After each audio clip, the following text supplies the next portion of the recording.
Do you think we actually trust, or do you think we don't care about whether we trust this information, is it right or wrong? We just want to give our opinion.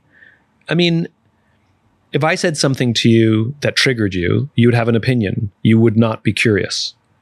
And so it's easier to be judgmental than curious, because judgmental is instantaneous. Judgment is instantaneous. Curiosity requires patience and slowing the system down. Curiosity requires asking questions that challenge our own assumptions.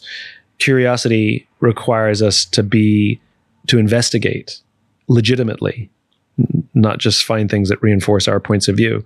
So judgment is fun. Judgment is easy. Judgment is entertaining. Judgment is emotional, which makes it exciting.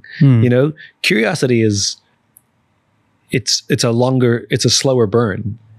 So I read things in the news that the government's doing this or the government's doing that, and I can feel myself having an opinion to the headline. Yeah. And then I always say, well, why don't you go find out what the origins of this are, or what will happen, or what won't happen? And I'm looking in places that aren't political. So I'm not just looking at what politicians or social media commentators are saying. I'm going and reading articles, and I'm going and looking at historical documents. And by the way, this takes minutes, not hours, right? And instantly I'm like, it's not that bad, or, ooh, I think that's worse than people think.